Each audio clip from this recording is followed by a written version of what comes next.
أعوذ بالله من الشيطان الرجيم. بسم الله الرحمن الرحيم. إن الله ربي وربكم فاعبدوه هذا صراط مستقيم.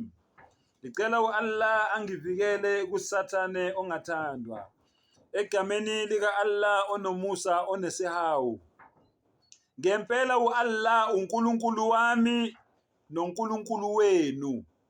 Ngakho ke mkhonzeni. Ngempela uAllah uNkulunkulu wami noNkulunkulu wenu.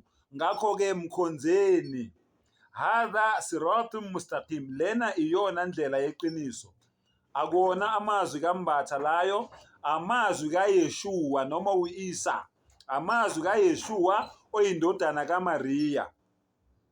Etshela abantwana bakwa-Israyeli nami nawe ukuthi munye okufanele simkhonze ubani? uAllah. Kumele sikhonze yena yedwa. Iyona ndlela yeqiniso le yokuthi uAllah akhonzwe yena yedwa. Yingakho ke ngithi ke maNazaretha. Yingakho ke ngithi ke maNazaretha.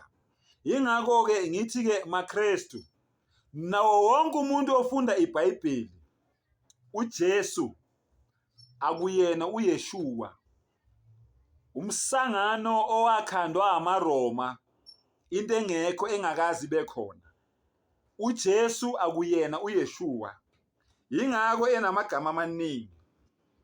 NgesiZulu uJesu, ngesiXhosa uYesu, ngesisuthu kiJiso, in Afrikaans is Jesus, in English is Jesus. Kanti lo muntu unamagama ingaki? Abametha lona ekhaya iliphi? Kodwa elikaYeshua lilodwa alethiwe abazali bakhe lesiHebheru. Elabazali bakhe lelo. uYeshua. uJesu ke akuyena uYeshua.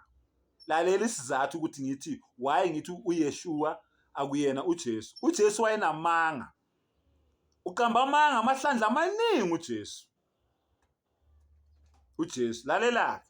Monga ngikholwa vula incwadi kaMateyu 16 iverse 28. Mateyu 16 verse 28. Lalela. Ngiqinisile ngithi kini. Uyafunga lo muntu, wenza isifungo. Ubani? uJesu, hayi uYeshua. Lalela isifungo sakhe sithini.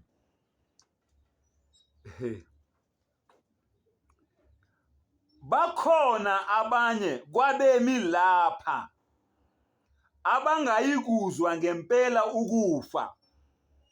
Khomba abafundi bakhe. Uthi la phakathi kwenu bakhona abami lapha abangayikuzwa ngempela ukufa baze bayibone indodana yomuntu iza embusweni wayo. Kunabantu abangeke bafe kubafundi bakhe. Uzozabuye uJesu njengoba uJesu wahamba wenyukela ezulwini. Uzozabuye bona bengafanga.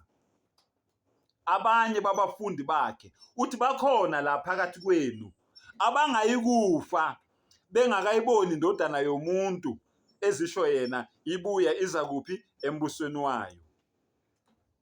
Uthi kumbuzo wami kini nina enifunda iBhayibheli, imuphi kubafundi bakaJesu saphila kumanje? Simlindile vele ukuthi abuye uYeshua. Kodwa manithi nina uYeshua uJesu, imuphi ke kubafundi bakhe osaphila manje ngoba ethi abanye babo ngeke bafe bengambonanga ebuya. Njobe lindiwe nje ukuthi abuye, imuphi ke kubafundi bakho osaphila manje?